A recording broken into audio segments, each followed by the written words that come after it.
إن الله وملائكته يصلون على النبي يا أيها الذين آمنوا صلوا عليه وسلموا تسليما اللهم صل على سيدنا وشفيعنا وحبيبنا ومولانا محمد معدن الجود والكرم وعلى آله وبارك وسلم صلاة وسلام عليك يا رسول الله صلی اللہ تعالی علیہ وسلم لا الہ الا اللہ محمد الرسول اللہ صلی اللہ تعالی علیہ وسلم۔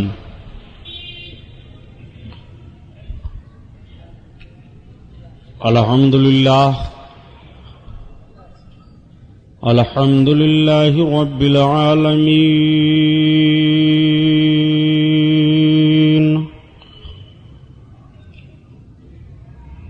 والصلاة والسلام على سيد المرسلين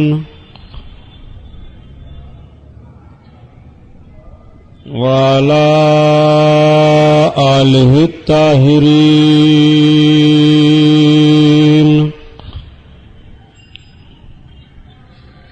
وأصحابه المطهرين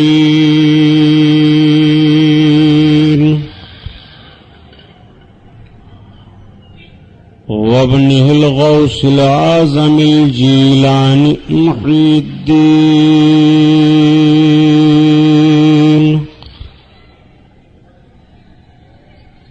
وأهل بيته أجمعين أما بعد أعوذ بالله من الشيطان الرجيم بسم الله الرحمن الرحيم قال الله تعالى في القرآن العظيم والفرقان الحميد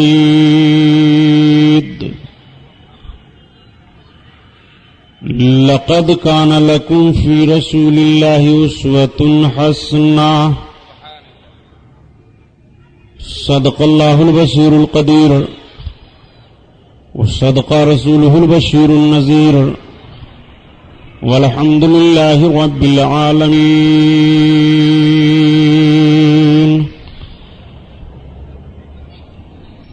لائق صد احترام علماء اہل سنت،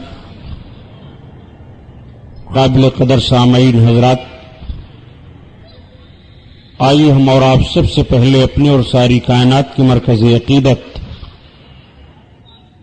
حضور رحمت للعالمین شفیع المذنبین رسول گرامی وقار محبوب پروردگار دونوں عالم کے مالک و مختار حضور محمد الرسول اللہ صلی اللہ تعالی علیہ وسلم کے دربار پر انوار میں درود شریف کا نذرانہ پیش فرمائیں۔ پڑھیے بلند آواز سے اللہم صلی علی سیدنا مولانا محمد معدن الجود والکرم وعلی آلہ وبارک وسلم صلاۃ وسلام علیک یا رسول اللہ صلی اللہ تعالی علیہ وسلم۔ خیر و برکت کے لیے پورا مجمع اور درود شریف پڑھ لیجیے۔ اللہم صلی علی سیدنا مولانا محمد معدن الجود والکرم وعلی آلہ وبارک وسلم صلاۃ وسلام علیک یا رسول اللہ صلی اللہ تعالی علیہ وسلم۔ حضرات گرامی، آج کا یہ عظیم الشان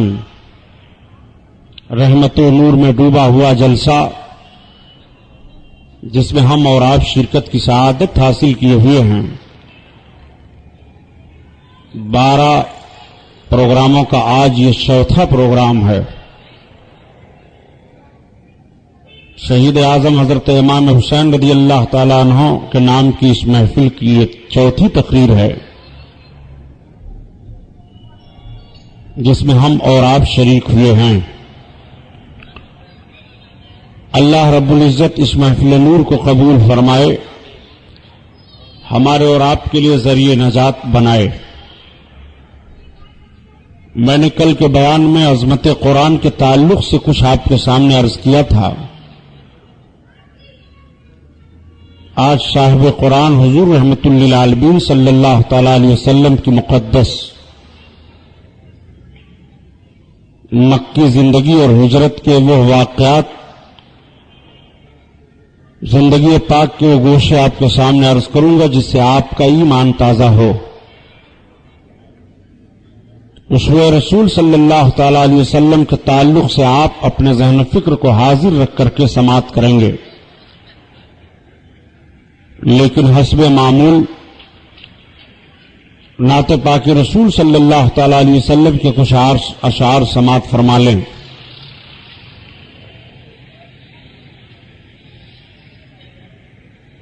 جب مسجد نبوی کے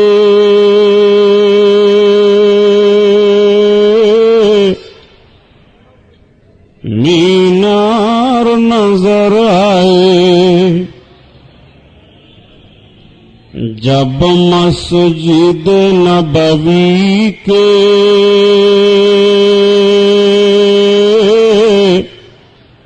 مینار نظر آئے، جب مسجد نبوی کے مینار نظر آئے، اللہ کی رحمت کے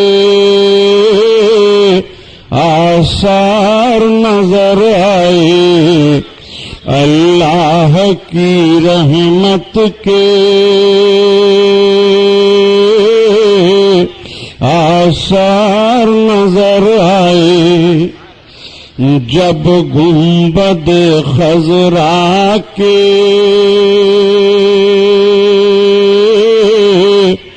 دیوار نظر آئے، یا رسول اللہ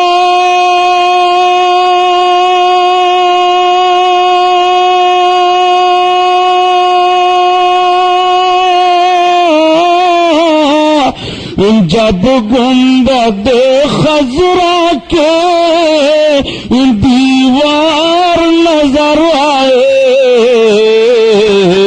سرکار کے پہلو میں دو یار نظر آئے، سرکار کے پہلو میں دو یار نظر آئے، دو یار نظر آئے، جب مسجد نبوی کے مینار نظر آئے، شان صلی علی دیکھتے رہ گئے، شان صلی علی دیکھتے رہ گئے، دیکھتے رہ گئے، شان صلی علی دیکھتے رہ گئے، روئے بدر دوجا دیکھتے رہ گئے، روئے بدر دوجا دیکھتے رہ گئے، دیکھتے رہ گئے، دیکھ کر ترجمہ کنز الایمان کا، یا نبی اللہ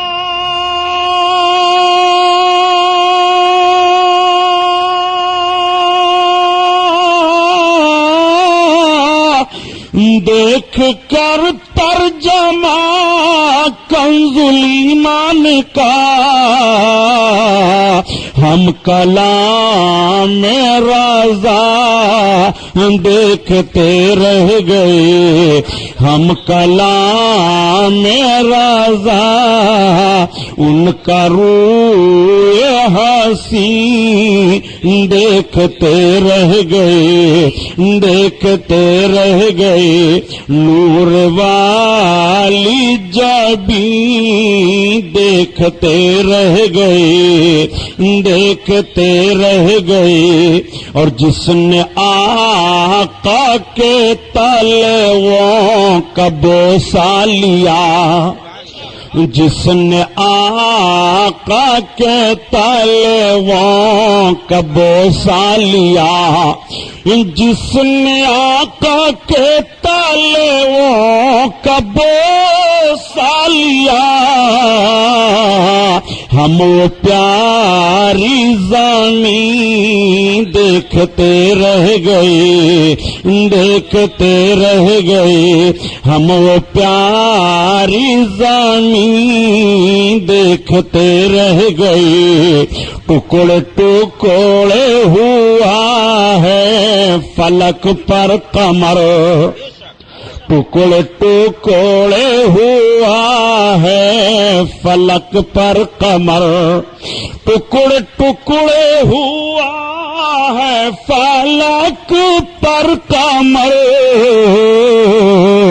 دشمنان نبی دیکھتے رہ گئے، دیکھتے رہ گئے، دشمنان نبی، دشمنان نبی دیکھتے رہ گئے، دیکھتے رہ گئے، ان کا روئے حسین دیکھتے رہ گئے، دیکھ کر حشر میں، دیکھ کر حشر میں عظمت مصطفیٰ، دیکھ کر حشر میں عظمت مصطفیٰ،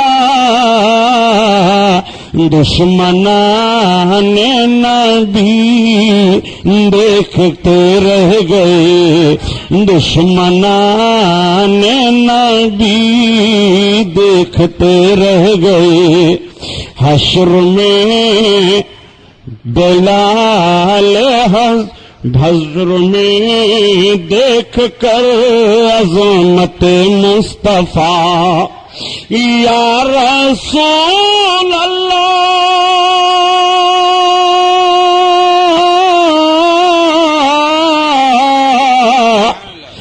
دیکھ کر حشر میں عظمت مصطفیٰ،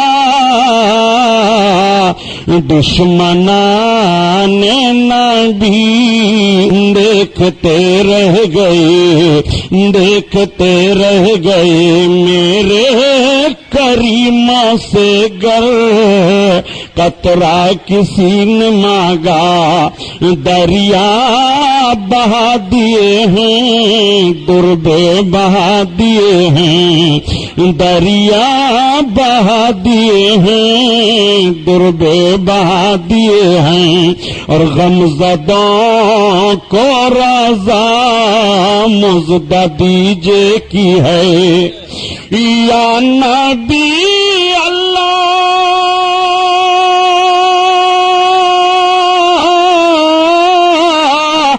غمزدوں کو رضا مزدہ دیجے کی ہے،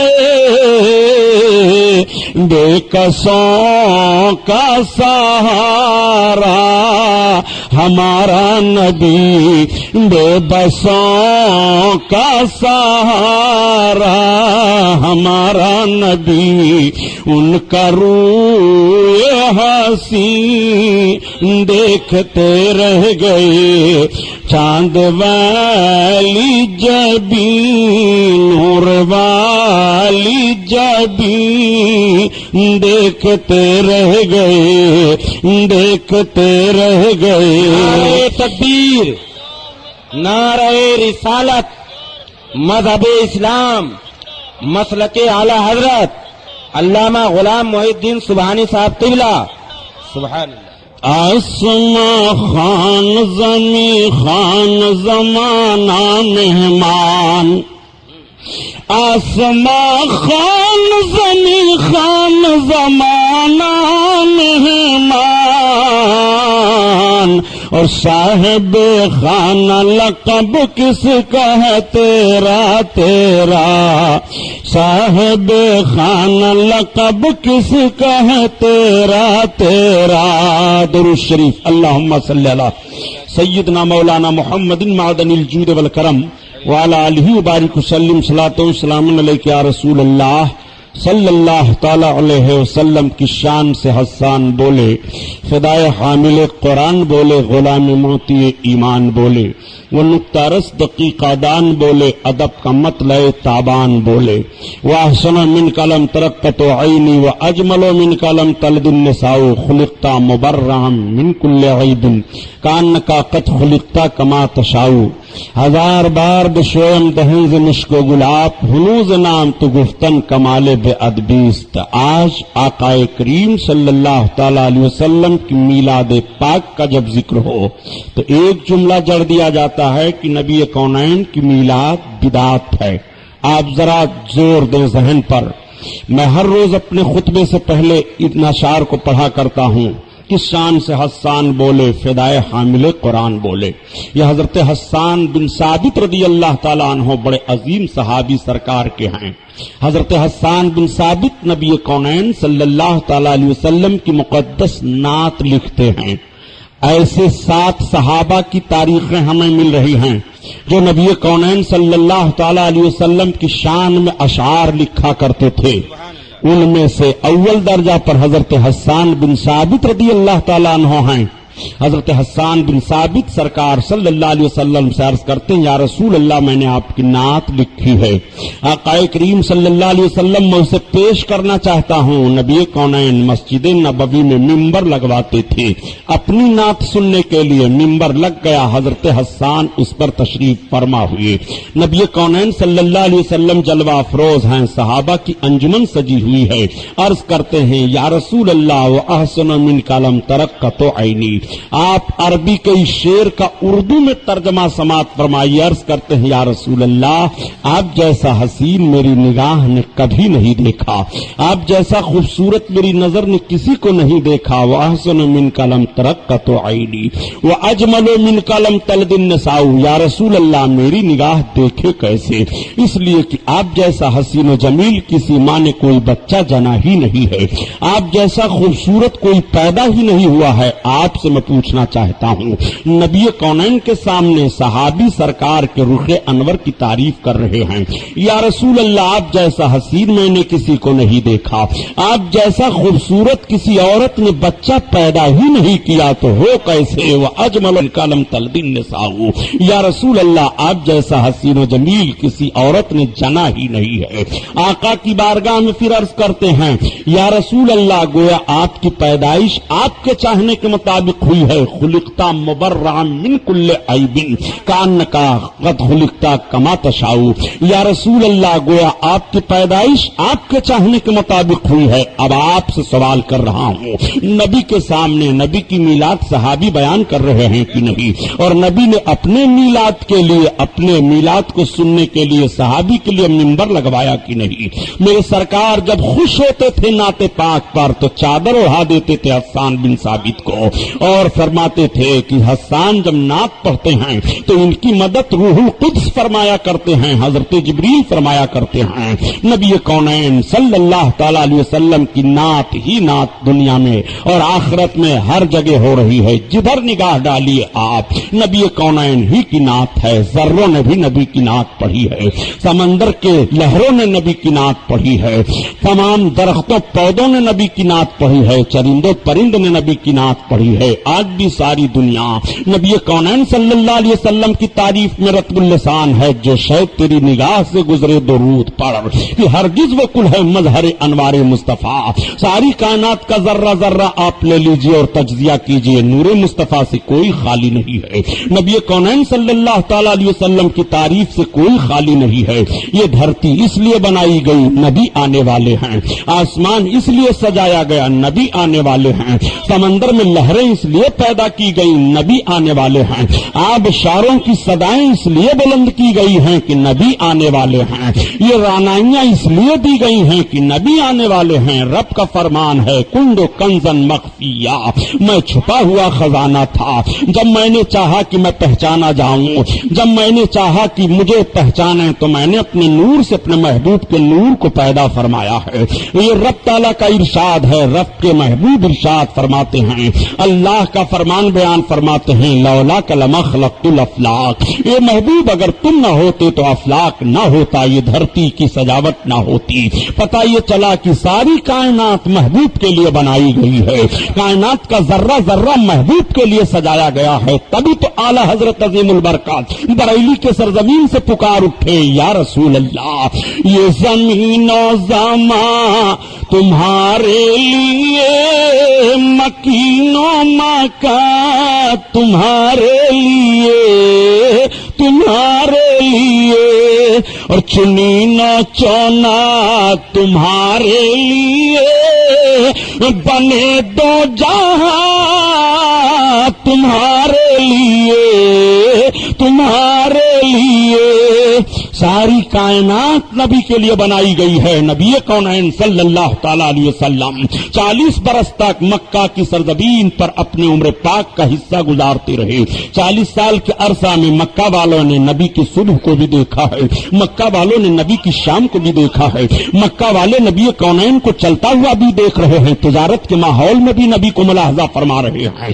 مکہ والوں کی جدھر نگاہ پڑتی ہے نبی کونین کے 40 سالہ مقدس زندگی کے تقدس کا خطبہ پڑھا جا رہا ہے۔ محمد کے اندر کوئی عیب نہیں ہے، محمد کے اندر کوئی کمی نہیں ہے، لیکن میرے سرکار صلی اللہ علیہ وسلم نے جب کلمے کا اعلان فرمایا تو وہی مکہ کے لوگ جو تعریفیں کیا کرتے تھے، وہی مکہ کے لوگ جو امین و صادق کہا کرتے تھے، دشمن ہو جاتے ہیں۔ اور ایسی دشمنی بڑھی، ایسی دشمنی بڑھی کہ نبی کونین کے تعلق سے تلواریں میدان میں نکل آتی ہیں۔ نبی کونین کو شعب ابی طالب میں 3 سال تک محصور کیا گیا، ہر چیز کا بائیکاٹ کیا گیا، کلمے کی تحریک رک جائے، لیکن کلمے کی تحریک نہیں رکتی ہے۔ آپ سے میں پوچھنا چاہتا ہوں، کل بھی مذہب اسلام کے تعلق سے مذہب اسلام کے مشن کو روکنے کی پوری طاقتیں لگی ہوئی تھی، اور آج بھی ساری طاقتیں لگی ہوئی ہیں، مگر یہ اسلام ہے کہ بڑھتا چلا جا رہا ہے۔ نبی کونین صلی اللہ تعالی علیہ وسلم نے مکہ کی سرزمین پر اپنے جانثاروں کو صعوبتوں میں گرفتار ہوتا ہوا بھی دیکھا ہے۔ حضرت بلال حبشی جب اسلام لاتے ہیں اور اسلام لانے کے بعد وہ امیہ بن خلف کی غلامی میں رہتے ہیں تو اس نے مارنا شروع کر دیا۔ امیہ بہت بڑا مالدار آدمی تھا، اس کی غلامی میں حضرت بلال ہیں، اس نے مارا، کہا محمد کا کلمہ پڑھتے ہو؟ ہاں۔ ان کا کلمہ چھوڑ دو، نہیں چھوڑوں گا۔ کوڑے برس رہے ہیں اوپر، نہیں چھوڑوں گا۔ گرم گرم پتھر پر بلال کو لٹایا جا رہا ہے، نبی کا کلمہ چھوڑ دو، نہیں چھوڑوں گا۔ آپ کے ذہن و فکر سے میں فیصلہ لینا چاہتا ہوں، بلال نبی کو مرور سمجھ رہے تھے کہ مختار سمجھ رہے تھے؟ بلال نے کیا یہ سمجھا تھا کہ جس رسول کا میں کلمہ پڑھ رہا ہوں وہ ہمیں ایک ظالم و جابر مالک سے نہیں چھڑا سکتے ہیں، ان کا کلمہ پڑھنے سے کیا فائدہ ہے؟ نہیں، بلکہ بلال حبشی نے کلمہ پڑھ لیا تو ان کی مقدس زبان پر ہر دم نعرہ آ رہا ہے، اللہ احد، اللہ احد، اللہ ایک ہے، اللہ ایک ہے، محمد اللہ کے رسول ہیں۔ گرم گرم پتھروں پر لٹایا جا رہا ہے، اور صرف گرم پتھر پر لٹایا نہیں جا رہا ہے بلکہ ان کے سینے پر پاؤں رکھ کر کے دبایا جاتا ہے، زبان باہر نکل آتی ہے، سینے کی ہڈیاں ٹوٹ جاتی ہیں، جسم کے کھال ادھر جاتے ہیں، مگر بلال نے کلمہ نہیں چھوڑا۔ میں آپ سے پوچھنا چاہتا ہوں، کلمے کی بنیاد پر کیا کبھی ایک تھپڑ آپ بھی مارے گئے ہیں؟ کلمے کی بنیاد پر کبھی کیا آپ کی بھی دکان و مکان جلائے گئے ہیں؟ کلمے کی بنیاد پر کبھی آپ پر بھی صعوبتیں ڈالی گئی ہیں؟ کلمے کی بنیاد پر کبھی آپ کو بھی ستایا گیا ہے؟ اگر کلمہ کی بنیاد پر تمہیں ستایا جا رہا ہے تو بلال حبشی کو بھی نبی کا کلمہ پڑھنے پر ستایا گیا تھا، اور بلال نے ثابت کر دیا تھا، حلق پر تیغ رہے، سینے پر جلاد رہے، لب پر تیرا نام رہے، دل میں تیری یاد رہے۔ بلال حبشی کے کردار پر تمہیں عمل کرنا پڑے گا، اے مسلمانوں، تب ایمان کی حفاظت ہوگی۔ حضرت بلال حبشی کو اتنا ستایا جاتا ہے، اس طرح سے ان کے اوپر مار پڑ رہی ہے، لیکن انہوں نے نبی کے عشق میں کمی نہیں آنے دی ہے۔ حضرت ابوبکر صدیق کا گزر ہوتا ہے، نگاہ صداقت دیکھ پڑتی ہے، کھڑے ہو جاتے ہیں مایوسی کے عالم میں۔ آپ نے پوچھا امیہ بن خلف کہاں رئیس مکہ؟ کہا تم اسے مار رہے ہو؟ کہاں اسے مار رہا ہوں، یہ تمہارے دوست کا کلمہ پڑھ رہا ہے، اس کو چھوڑ دو۔ نہیں چھوڑوں گا۔ اس کو بیچو گے؟ ہاں بیچ سکتا ہوں۔ کتنی قیمت لوگے؟ 2000 درہم لوں گا۔ حضرت بلال حبشی کے تعلق سے 2000 درہم دے کر کے حضرت ابوبکر صدیق نے خرید لیا۔ اب آپ ذرا اندازہ لگائیں، اس نے کہا کہ اے ابوبکر ابن قحافہ رئیس مکہ، آپ کو میں بڑا ہوشیار تاجر سمجھ رہا تھا، لیکن آپ نے ایسے غلام کے خریدنے میں کوئی جھجک محسوس نہیں کی. کہا تم نہیں سمجھتے ہو یہ کون غلام ہے. خرید کر لے کر کے بارگاہ رسالت میں حاضر آئے. عرض کرتے یا رسول اللہ یہ آپ کا غلام ہے, امیہ بن خلف کی غلامی میں تھا, خریداری میں مارا جا رہا تھا, مجھ سے برداشت نہ ہوا, میں نے خرید کر آزاد کر دیا ہے. نبی فرماتے ہیں اے ابو بکر بلال کی خریداری میں مجھے بھی شامل فرما لو. کیسا پیار دیا نبی کونین صلی اللہ علیہ وسلم نے حضرت بلال کو. آنکھوں میں آنسو آ گئے, قدموں پر سر جھک جاتا ہے. یا رسول اللہ قربان ہونے کے لیے تیار ہوں. بلال حبشی رضی اللہ تعالیٰ عنہ پر کیسی مصیبت ڈالی گئی ہے, یہ مکہ میں کس طرح سے ستائے جا رہے ہیں. مکہ میں سرکار کے دیوانوں پر مصیبتوں کے پہاڑ توڑ دیے جاتے ہیں, ایسی ایسی دقتیں پیدا کی جاتی ہیں, چیخ پڑتے ہیں لیکن انہیں کلمہ نہیں چھوڑا. نبی کونین صلی اللہ علیہ وسلم نے دیکھا کہ ہمارے جانثاروں کو بہت ستایا جا رہا ہے. سرکار نے ارشاد فرمایا تم لوگ مکہ چھوڑ دو. تو پہلی ہجرت صحابہ کی ایک جماعت کر جاتی ہے. 13 لوگ پہلی بار ہجرت کرتے ہیں, اس میں مرد ہیں عورتیں ہیں, سب حبشہ چلے جاتے ہیں تاکہ مکہ میں انہیں ستایا نہ جائے. ترک وطن کر دیتے ہیں, دین کے تعلق سے ستایا جا رہا تھا. انہوں نے اپنا وطن چھوڑا, اپنا گھر چھوڑا, اپنی ساری جائیداد کو خیر بات کہہ دیا, مگر نبی کے عشق میں کمی نہیں آنے دیا. پھر دوسرا دستہ صحابہ کا روانہ ہوتا ہے ہجرت کرنے کے لیے. نبی کونین کے تعلق سے جب سازشیں ہوئی تو میرے سرکار نے بھی حضرت ابو بکر سے فرمایا اے ابو بکر اب اللہ کا حکم ہے, ہمیں بھی آج کی رات میں مکہ سے نکل جانا ہے. چنانچہ ہجرت کا معاملہ پیش آتا ہے. اللہ کے رسول صلی اللہ تعالی علیہ وسلم مکہ سے نکل کر کے حضرت ابوبکر صدیق رضی اللہ تعالیٰ عنہ کے ساتھ باہر آتے ہیں. نکلنے کا معاملہ میں نے کل عرض کیا تھا کہ نبی کونین کافروں کی چھاؤں میں تلواروں کے نکلتے ہیں, قرآن کی آیت پڑھتے ہوئے. میرے سرکار اور حضرت ابوبکر صدیق رات کی تاریکی میں راستے کو ٹٹولتے ہوئے چل رہے ہیں. رات کا اندھیرا ہے, مختار کائنات مکہ چھوڑ رہے ہیں. رات کی تاریکی ہے, ساری کائنات کو عطا کرنے والے آقا اپنا وطن چھوڑ رہے ہیں. رات کا سناٹا ہے, ساری کائنات کو دینے والے مولا اپنا وطن چھوڑ رہے ہیں. ذرا نبی کی مقدس زندگی ملاحظہ فرمائیے. رات کی سیاہی میں نبی کونین حرم شریف کے فضاؤں سے نکل رہے ہیں.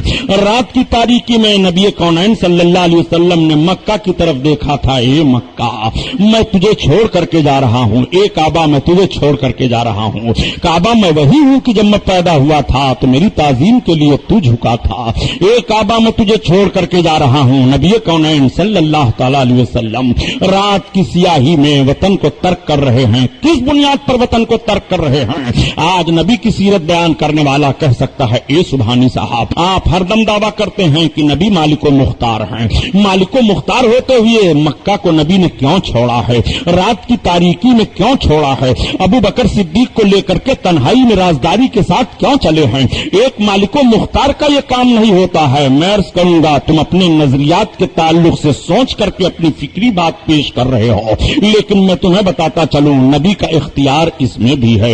نبی کونین صلی اللہ تعالی علیہ وسلم نے مکہ نہیں چھوڑا تھا, بلکہ جب حکم ربی ہو رہا ہے تب نبی مکہ چھوڑ رہے ہیں. نبی کے فرمان پر عمل کرتے ہوئے نبی کونین مکہ چھوڑ رہے ہیں. نبی نے چھوڑتے ہوئے مکہ بھی اپنا اختیار ثابت کر دیا تھا. اے مکہ سے جانے والے لوگوں, جب تم ہماری سیرت کو اپنے سامنے رکھنا تو مجبور نہ سمجھنا میں ان کی تلوار کی چھاؤں سے نکل رہا ہوں, یہ مجھے نہیں دیکھ پا رہے ہیں. مکہ میں رہتا میں یہ مجھے نہ دیکھ پاتے, میرے رب کو منظور ہے کہ مکہ چھوڑ دو, میں مکہ سے جا رہا ہوں. چنانچہ ایک بار مکہ ہی کا واقعہ ہے کہ جب سورہ تبت یدا نازل ہوئی تھی, اللہ کے رسول صلی اللہ تعالی علیہ وسلم کے تعلق سے پتھر لے کر کے ابو لہب کی بیوی باہر نکلی اور اس نے کہا محمد پر محمد کا خدا قرآن کی آیتیں اتار رہا ہے اور میرے شوہر کے تعلق سے یہ آیتیں اتری ہیں. تبت یدا ابی لہب وہ تبا ما اغنی عنہ مالہ وما کسب. اس نے پتھر ہاتھ میں لے لیا, ام جمیل جل بھن گئی. اس نے کہا میں ضرور محمد کو ماروں گی اس پتھر سے معاذ اللہ. ابتدائی اسلام کا دور ہے. میرے سرکار حرم شریف میں تشریف فرما ہے, نبی کے بغل میں حضرت ابو بکر صدیق قیام فرما ہے. ام جمیل جاتی ہے, کہتی ہے اے